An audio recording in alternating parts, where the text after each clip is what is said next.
Hello everyone, welcome to my channel Shiksha academy. मैं नंदिता आप सभी का बहुत बहुत स्वागत करती हूँ और आज एक नया पेपर शुरू करने वाले हैं। और जैसा कि स्क्रीन पे आप देख सकते हैं, एजुकेशनल टेक्नोलॉजी, ठीक है।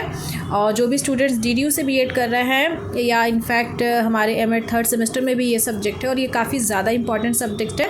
तो ऐसा नहीं है कि सिर्फ डीडीयू के ही स्टूडेंट्स को देख सकते हैं। ये अगर ये आपके सब्जेक्ट किसी भी आप अगर अदर यूनिवर्सिटी से भी कोई आपके बैचमेट या कोई भी भैया दीदी अगर वो लोग कर रहे हैं तो वो इस वीडियो को देख सकते हैं, ठीक है। इसमें स्टार्टिंग के 2-3 यूनिट तक कंटेंट क्रिएटर ने बनाए हैं। उसके बाद की जो लास्ट की 2 यूनिट है और उसमें एक गाने की थ्योरी है, उसका मैंने खुद पावर पॉइंट पे स्लाइड्स बनाए। आई थिंक 65 के आसपास स्लाइड्स हैं, तो उसको मैं यहाँ कवर करूँगी। और काफ़ी इम्पॉर्टेंट ये सब्जेक्ट है और ये सब्जेक्ट सभी को काम आने वाला है। आपके बीएड 4th सेमेस्टर में भी काम आने वाला है और साथ में अगर आप एमएड एंट्रेंस का एग्ज़ाम देने वाले हैं या आप टीचिंग फील्ड से जुड़े हुए हैं तो ये सब्जेक्ट आपको हर जगह फ्यूचर में काम आने वाला है, ठीक है। तो ये हर बार की तरह मैं जो भी एक सब्जेक्ट पढ़ाना शुरू करती हूँ तो मैं पहले इंट्रोडक्शन देती हूँ कि वो सब्जेक्ट आपको पढ़ना क्यों है, ठीक है। स्क्रीन पे तो आप कोड देख के समझ गए होंगे। इसका पेपर कोड है 113, ठीक है। EDUBED 113 पूरा कोड है, ठीक है। तो एजुकेशनल टेक्नोलॉजी सब्जेक्ट काफ़ी इंपॉर्टेंट इसलिए है कि इसमें हम क्या करते हैं कि जो एक शिक्षक है उसको एजुकेशनल टेक्नोलॉजी के बारे में जानकारी इसलिए होनी चाहिए क्योंकि जब हम एजुकेशन के फील्ड में एज अ टीचर हम टेक्नोलॉजिकल चीज़ों का प्रयोग करते हैं, जैसे कि आपका प्रोजेक्टर हो गया, उसके बाद आपका आजकल डिजिटल बोर्ड्स आते हैं अगर वो हो गया, ठीक है, और या कंप्यूटर हो गया, ठीक है। तो टेक्नोलॉजी से रिलेटेड जो भी आपकी चीज़ें हैं और उसका सॉरी फॉर बैकग्राउंड नॉइस, उसका अगर आप यूज़ करते हैं तो एक टीचिंग लर्निंग जो टीचिंग लर्निंग होती है, जो शिक्षण अधिगम प्रक्रिया है, वो काफ़ी आसान हो जाती है, ठीक है। तो इसलिए एक एजुकेटर को, एक शिक्षक को एजुकेशनल टेक्नोलॉजी के बारे में पढ़ाया जाता है। आपके बीएड के सिलेबस में भी है और हमारे एमएड के सिलेबस में भी है, ठीक है। तो यहाँ पे आज हम इम्पॉर्टेंट 15 MCQs को डिस्कस करेंगे। ऐसे क्वेश्चंस फ्रेम किए गए हैं कि जिसमें आपको 15 से ज़्यादा भी क्वेश्चंस आप उसको बना सकते हैं, ठीक है। तो चलिए इस वीडियो को शुरू करते हैं। और अभी तक आपने अगर लाइक बटन नहीं हिट किया है तो please hit the like button, जिससे कि एक मुझे भी थोड़ा मोटिवेशन मिले। और साथ में आप कॉपी पेन लेकर बैठ जाइए क्योंकि मैं हर बार की तरह बोलती हूँ कि एक मेरा अगर वीडियो आप देख रहे हैं तो अगर आपको लगता है कि मैम बिल्कुल MCQs बस ऐसे रीड आउट करने वाली हैं तो ऐसा कुछ नहीं होने वाला है। कॉपी पेन लेकर बैठिए। कुछ इंपॉर्टेंट एडिशनल नोट्स मैं साथ में हमेशा बनाती हूँ और उसको मैं यहाँ पे आपको बताऊँगी, आपको एक्सप्लेन करूँगी और जिससे आपको कॉन्सेप्ट भी तैयार होगा, साथ में MCQs भी। तो प्लीज़ कॉपी पेन लेकर बैठ जाइए। वीडियो को हम शुरू करते हैं, ठीक है। थोड़ा सा शोर का इशू है तो प्लीज़ आप सभी लोग मैनेज करिएगा। इस वीडियो को हम लोग शुरू करते हैं।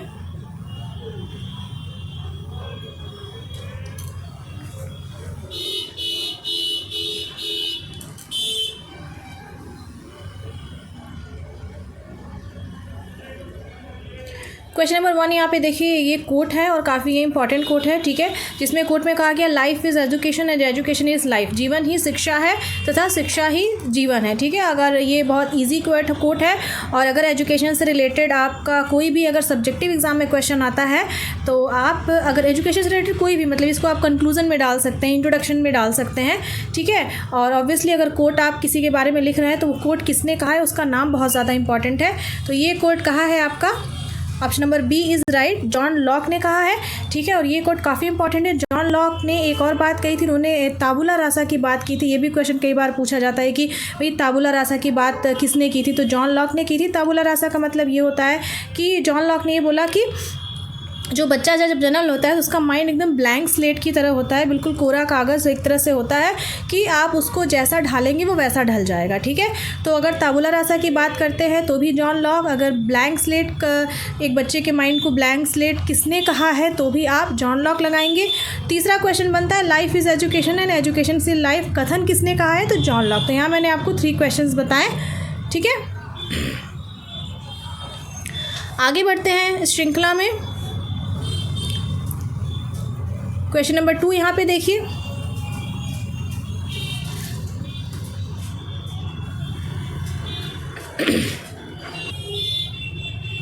इस तरह के क्वेश्चन कई बार आप लोग अगर सेमेस्टर 1, 2, 3 का आप तो एग्जाम्स देख चुके हैं तो आपने देखा होगा कि इस तरह का क्वेश्चन हमेशा पूछा जाता है। यहाँ पूछा है कि भाई टेक्नोलॉजी जो शब्द है वो ग्रीक भाषा के टेक्न्यूस शब्द से बना है, ठीक है। आप इसको टेक्निकोस आई थिंक अगर वर्बली लिया जाए तो टेक्निकोस है, ठीक है। तो यहाँ पे तो पहला क्वेश्चन तो यहाँ पे ये हो गया कि जो टेक्नोलॉजी शब्द है वो किस भाषा से लिया गया है। ऑप्शन हो गया ग्रीक, फ्रेंच, जो भी ऑप्शन बना लीजिए, तो वहाँ पे आप ग्रीक लगाएंगे, ठीक है। ये ग्रीक इंपॉर्टेंट है। फिर दूसरा क्वेश्चन ये हो गया कि वो कौन सा ग्रीक भाषा है जहाँ से लिया गया, तो यहाँ पे लिखा है टेक्निकोस, ठीक है, TECHNIKOS। कोई भी जो ग्रीक वर्ड है चाहे लैटिन है तो उनके वर्ड्स को बहुत ध्यान से आपको पढ़ना चाहिए, ठीक है, क्योंकि वो कई बार अगर क्वेश्चन पूछ दिया तो ऊपर नीचे भी हो जाता है। दूसरा क्वेश्चन, तीसरा क्वेश्चन ये है कि भाई ये जो ग्रीक वर्ड है टेक्निकोस, इसका क्या मतलब है, तो यहाँ पे इसका option number C is right, इसका मतलब है कला, ठीक है।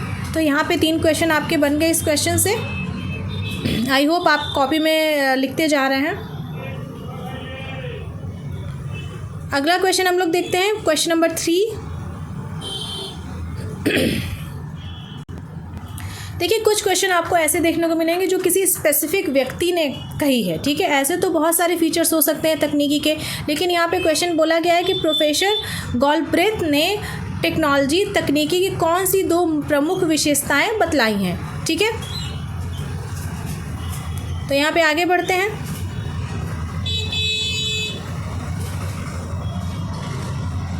तो प्रोफेसर गॉलब्रेथ ने तकनीकी की 2 प्रमुख विशेषताएं बतलाई हैं, ठीक है। तो यहाँ पे पहला उन्होंने बोला है कि किसी भी प्रयोगात्मक कार्य हेतु वैज्ञानिक तथा सुव्यवस्थित ज्ञान का क्रमबद्ध प्रयोग, ये ऑप्शन आपका सही है। दूसरा उन्होंने बोला है division and sub division of this work into its component, ठीक है। जो भी आप एज अ टीचर मतलब टेक्नोलॉजी में जो भी आप चीज़ें कंपोनेंट्स का यूज़ कर रही हैं उसको काम के हिसाब से उसको आपको डिवाइड और सब डिवाइड करना है, ठीक है। तो यहाँ पे ये दोनों ही ऑप्शन आपके सही हैं। Option number C is right. Question number यहाँ पे 4 देखिए। यहाँ पे ब्रुक्स की बात की, ब्रुक्स के बारे में बात की जा रही है। इनका पूरा नाम है डेविड ब्रुक्स, ठीक है। डेविड ब्रुक्स के द्वारा तकनीकी ज्ञान के अन्य क्षेत्रों में स्थानांतरण के कितने आयाम बताए गए हैं। ट्रांसफ़र ऑफ टेक्निकल नॉलेज के कितने डायमेंशंस बताए गए हैं, ठीक है। तो यहाँ पे option number A is right, ठीक है। तो जो यहाँ पे डेविड ब्रुक्स ने बोला है कि जो ट्रांसफ़र ऑफ टेक्निकल नॉलेज है उसके 2 डायमेंशन बताए हैं। वो 2 डायमेंशन कौन कौन से हैं आपका, हॉरिजॉन्टल ट्रांसफ़र और वर्टिकल ट्रांसफ़र, ठीक है। आगे बढ़ते हैं इस क्वेश्चन में। ये क्वेश्चन बहुत ज़्यादा इंपॉर्टेंट है, क्वेश्चन नंबर 5 जो आप स्क्रीन पे देख रहे हैं। 1926 में अमेरिका के ओहियो के एक विश्वविद्यालय में शिक्षण मशीन का प्रयोग किसके द्वारा किया गया, ठीक है। ये अगर आपने सेमेस्टर 3 या सेमेस्टर 2 में भी मैंने इसको पढ़ाया है, ये काफ़ी ज़्यादा इंपॉर्टेंट है, ठीक है। सबसे पहले यहाँ पे टीचिंग मशीन की बात हो रही है, ठीक है। टीचिंग मशीन USA ओहियो में एक यूनिवर्सिटी में पहली बार यूज़ किया गया था 1926 में। तो यहाँ पे क्या है कि आपका ईयर भी बहुत ज़्यादा इंपॉर्टेंट है। अक्सर पूछा जाता है कि टीचिंग मशीन का फर्स्ट टाइम मतलब यूज़ कब किया गया, तो 1926 में किया गया। अब यहाँ पे आई होप अगर जिन लोगों ने पढ़ा होगा काफ़ी लोग को यहाँ पे याद होगा, सिडनी एल प्रेसी, ठीक है। आई थिंक पूरा नाम इनका सिडनी एल प्रेसी है, ठीक है। ये काफ़ी ज़्यादा इंपॉर्टेंट है। ठीक है, टीचिंग मशीन के बारे में बहुत इंपॉर्टेंट है। 1926 ईयर भी इंपॉर्टेंट है। जो इंपॉर्टेंट है वो मैं आप लोग को यहाँ पे बताती जा रही हूँ, ठीक है। उसके बाद क्या, who developed, question number 6, programme learning instruction, ठीक है। अभिक्रमित अधिगम अनुदेशन, ये पिछले सेमेस्टर में भी आपने पढ़ा है और इस सेमेस्टर में भी आपके सिलेबस में है और इनफैक्ट ये बहुत बार ये पूछा जाता है, ठीक है। इसके आपके होंगे BF स्किनर, पूरा नाम है BF स्किनर, और ठीक है। सिडनी प्रेसी का तो भी मैंने ऊपर बताया। टीचिंग मशीन की बात उन्होंने 1926 में उन्होंने किया था, ठीक है। बात नहीं किया था, काम भी किया था, ठीक है। अगले क्वेश्चन की तरफ आगे बढ़ते हैं, क्वेश्चन नंबर 7। अब यहाँ पे भी ये किसी पर्टिकुलर पर्सन की बात हो रही है, ठीक है, कि ब्रानवर्ड जोन्स ने एजुकेशनल टेक्नोलॉजी शब्द का प्रयोग कब किया था। ऐसे आपको बहुत सारे ऑथर्स मिलेंगे, ठीक है। आप अगर बुक की बात करें तो आप अग्रवाल भी ले सकते हैं और जो सिलेबस यहाँ चलता है या फिर अग्रवाल भी ले सकते हैं, ठीक है। बट कॉन्सेप्ट किसी भी बुक से आप पढ़ रहे हैं, अगर आपको कॉन्सेप्ट क्लियर होना बहुत ज़्यादा ज़रूरी है। तो यहाँ पे इस क्वेश्चन का सबसे सही आंसर है 1967 इंग्लैंड। आगे बढ़ते हैं क्वेश्चन नंबर 8 की तरफ। क्वेश्चन नंबर 8 एक कथन है। कथन तो बहुत फेवरेट होते हैं, कई बार कथन तो ऐसे मिल जाते हैं कि पता नहीं कहाँ से ढूंढना पड़ता है आंसर की फ्रेम करते टाइम। ठीक है, तो देखिए जब भी मैं आपसे वीडियोज़ में बताती हूँ कि कभी भी कथन को याद मत करिए। कथन में आप पहली चीज़ तो देखिए कि वो किस टॉपिक से रिलेटेड है। अगर उस टॉपिक से कोई भी क्वेश्चन आपका आता है, जैसे अगर एजुकेशनल टेक्नोलॉजी का पेपर है, तो अब आप इस कथन को अच्छे से पॉइंट आउट छोटे छोटे टुकड़ों में बांट के, कीवर्ड बांट के अगर इसको लर्न करते हैं तो आप इसको अपने सब्जेक्टिव में भी लिख सकते हैं। कोट में आप इंट्रोडक्शन में लिख सकते हैं, कंक्लूजन में लिख सकते हैं। कोट्स का बहुत ज़्यादा फ़र्क पड़ता है और जो एग्जामिनर है उसको एक अलग तरह की कॉपी मिलती है देखने के लिए, और डेफिनेटली वो अच्छा नंबर आपको देगा क्योंकि आपने एक अच्छा इंपॉर्टेंट कोट लिखा है। ठीक है, अब यहाँ पे कोट लिखा है टीचिंग टेक्नोलॉजी से रिलेटेड। अब देखिए इसमें आपकी डिफिनीशन भी है कि teaching technology is a process consisting of procedure that arouse curiosity among students to learn. ठीक है, तो यहाँ पे इसका सही आंसर है option number A is right. B.O. Smith ने ये कथन कहा है। और extremely sorry for background noise, आपको थोड़ा मैनेज करना पड़ेगा। ठीक है, आई थिंक थोड़ा नहीं ज़्यादा। ठीक है, तो यहाँ पे आप इसका कथन का यूज़ कर सकते हैं। आगे बढ़ते हैं क्वेश्चन नंबर 9 की तरफ।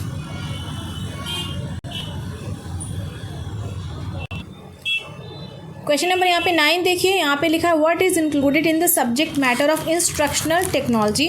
ठीक है, तो यहाँ पे इंस्ट्रक्शनल टेक्नोलॉजी जो एक शब्द है ये काफ़ी नया है, काफ़ी इंपॉर्टेंट है, टेक्नोलॉजी से ही रिलेटेड है। तो बेसिकली इंस्ट्रक्शनल टेक्नोलॉजी का एक दूसरा नाम भी आगे भी मैं वीडियोज़ में बताऊँगी। इसका एक दूसरा नाम है सॉफ्टवेयर अप्रोच के नाम से इसको जाना जाता है। ठीक है, और इंस्ट्रक्शन टेक्नोलॉजी का मतलब क्या है कि जितनी भी टेक्नोलॉजी वाली जो चीज़ें हैं उसका आप एजुकेशन में यूज़ करते हैं। ठीक है, बेसिकली एजुकेशनल टेक्नोलॉजी में जो डिफिनीशन है वो इसमें भी आपकी आएगी इंस्ट्रक्शनल टेक्नोलॉजी में। जैसे कि आपके ऑनलाइन टीचिंग है, थ्रू इंटरनेट के मोड के थ्रू टीचिंग है, आपकी डिस्टेंस एजुकेशन है, ये सारी चीज़ें जो भी कंप्यूटर बेस्ड चीज़ें हैं वो सब आपकी इसमें आ जाएंगी। ठीक है, तो यहाँ पे पूछा है कि व्हाट इज़ शिक्षण तकनीकी की विषय वस्तु में क्या क्या शामिल है।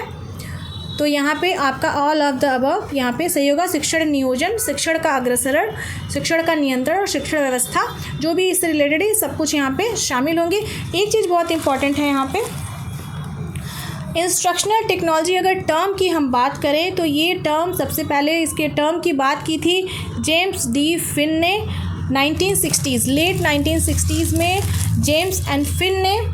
जेम्स डी फिन ने इसकी बात की थी। मैं एडिट करते टाइम इसमें नाम ऐड कर दूंगी। ठीक है, मैंने अपने कॉपी में लिख रखा है इसको। ठीक है, ये काफ़ी इम्पॉर्टेंट है। आगे बढ़ते हैं, क्वेश्चन नंबर 10 यहाँ पे देखिए,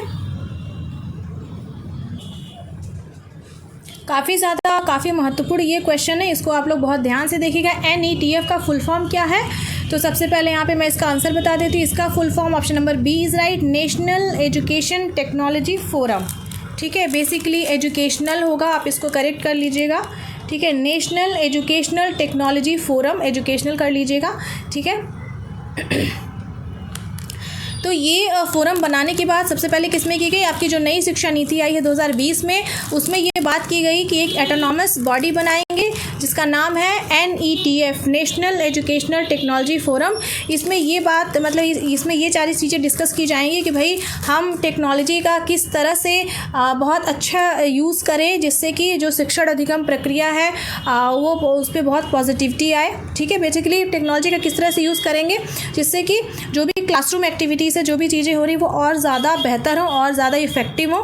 तो इन सब चीज़ों की बात इसमें आपकी इस ऑटोनॉमस बॉडी में की जाएगी। ठीक है, तो याद रखिए कि आपकी ये नई शिक्षा नीति 2020 से रिलेटेड है और इसलिए ये रीसेंट की बात है, इसलिए ये क्वेश्चन बहुत ज़्यादा आपका इम्पॉर्टेंट है। ठीक है,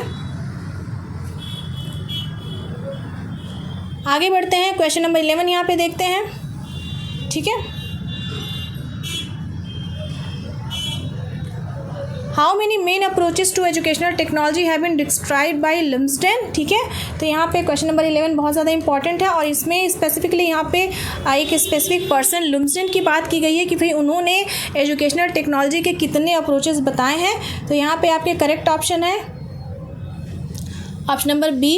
तो लुम्सडेन ने यहाँ पे 3 तरह के अप्रोचेस की बात बताई है उन्होंने, हार्डवेयर अप्रोच, सॉफ्टवेयर अप्रोच और सिस्टम अप्रोच। ठीक है, तो इन्होंने 3 तरह के अप्रोच की बात की कि अब ये लुमस्डेन की बात है, जिसमें अभी थोड़ी देर पहले मैंने ऊपर आपको बताया कि सॉफ्टवेयर अप्रोच जो होता है उसके कई सारे नाम हैं। मैं आपको बता देती हूँ, सॉफ्टवेयर अप्रोच जो है उसके कई सारे नाम हैं। आपकी इंस्ट्रक्शनल टेक्नोलॉजी भी बोलते हैं, टीचिंग टेक्नोलॉजी बोलते हैं, बिहेवियरल टेक्नोलॉजी बोलते हैं। तो मैं बहुत शॉर्ट में इसको यहाँ पे बताना चाहती हूँ। जो आपके हार्डवेयर अप्रोच है उसमें जितनी भी मतलब हार्डवेयर की जो चीज़ें हैं, हार्डवेयर तो आपको कंप्यूटर की बेसिक नॉलेज तो आपको होगी, इसमें जो भी सारी चीज़ें हैं जो टीचिंग लर्निंग को एक मतलब मैकेनाइज करती हैं, ठीक है। और जैसे कि इसका अगर एग्जांपल की बात करें तो जैसे आपके हो गया टेप रिकॉर्डर, अगर टेलीविज़न हो गया, आपकी टीचिंग मशीन भी हार्डवेयर अप्रोच में आएगी। अभी हमने थोड़ी देर पहले बात की सिडनी एल प्रेसी ने जिसकी बात की थी। कंप्यूटर्स है आपके, ये सारी चीज़ें आपके हार्डवेयर अप्रोच में आ जाएंगी। सॉफ्टवेयर अप्रोच में एग्जांपल के थ्रू मैं आपको बताती हूँ। सॉफ्टवेयर अप्रोच की बात करें तो इसमें आपका मतलब ये बिहेवियरल साइंस से रिलेटेड है। तो इसमें बेसिकली ये बात की जाती है कि principles of psychology for building in the learner a complex repertory of knowledge और मॉडिफाइंग हिज बिहेवियर, ठीक है। सॉफ्टवेयर अप्रोच में दोनों तरह की बात की जाती है। जैसे अगर कंप्यूटर फील्ड की बात करें जिसमें आप इनपुट आउटपुट प्रोसेस, जो एक पूरा प्रोसेस होता है, अभी सॉफ्टवेयर किस पे रन करता है, एक हार्डवेयर पे रन करता है, तो वो भी इसमें आ जाएगा। और इसमें आपकी आ जाएगी जितने भी जहाँ साइकोलॉजिकल जो प्रिंसिपल्स हैं, जितने भी आपने बिहेवियरल प्रिंसिपल्स जो आपके पढ़े हैं, वो सब आपके सॉफ्टवेयर अप्रोच में आ जाएगी, ठीक है। तो हार्डवेयर अप्रोच क्या होता है, वो प्रोडक्ट ओरिएंटेड होता है। जो आपका सॉफ्टवेयर अप्रोच है वो आपका प्रोसेस ओरिएंटेड होता है, ठीक है। और अगर सिस्टम अप्रोच की बात करें तो सिस्टम अप्रोच में बात की जाती है कि भाई टीचर और स्टूडेंट, उसके अलावा साथ में जितनी और भी सारी चीज़ें हैं करिकुलम से रिलेटेड है, वो सारी चीज़ें आपके सिस्टम अप्रोच में आ जाती हैं। सिस्टम में ये बोलता है कि एक पूरा होलिस्टिक सिस्टम है जिसमें आपके मतलब आपका स्कूल आ जाएगा, आपका स्टूडेंट होंगे, टीचर होंगे, करिकुलम होंगे, जो पूरा ये सिस्टम है। इसकी बात सिस्टम अप्रोच में की जाती है। एक बहुत छोटा मतलब कह सकते हैं कि इतना ही ज़्यादा आपको इम्पॉर्टेंट है जानना। आगे बढ़ते हैं क्वेश्चन नंबर 12 में। देखिए, किसी भी प्रणाली के 4 मूलभूत प्राचल होते हैं, ठीक है। यहाँ पे 4 बेसिक पैरामीटर की बात की गई है। तो यहाँ पे आपके point option number D is right, input, process, output and environment context, ठीक है। तो बहुत लोग बोलेंगे कि भाई ये तीनों ही होगा, ठीक है।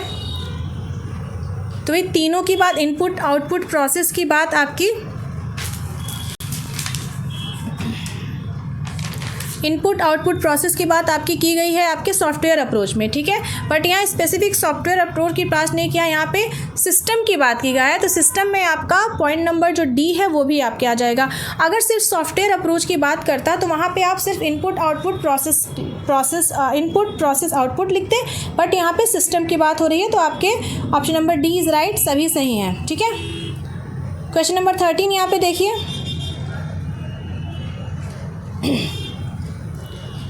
13 यहाँ पे लिखा है कि बराठी ने 1958 में system approach as common sense by design, ठीक है। सिस्टम अप्रोच को बराठी ने बोला 1958 में कि भाई ये कॉमन सेंस बाय डिज़ाइन है, इसका मतलब क्या है, ठीक है।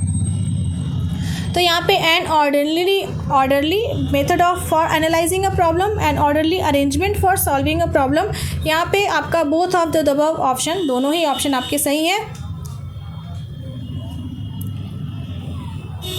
आगे बढ़ते हैं, क्वेश्चन नंबर 14 देखिए। यहाँ पे आपके सॉफ्ट क्राफ्ट यहाँ पे नहीं है, ये ट्रांसलेशन मिस्टेक है।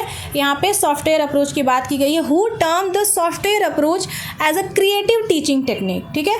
किसने बोला है सॉफ्टवेयर अप्रोच को एक क्रिएटिव टीचिंग टेक्निक? तो यहाँ पे आपका option number D is right, Silverman, ठीक है। यहाँ पे आपका option number D is right, Silverman, ठीक है।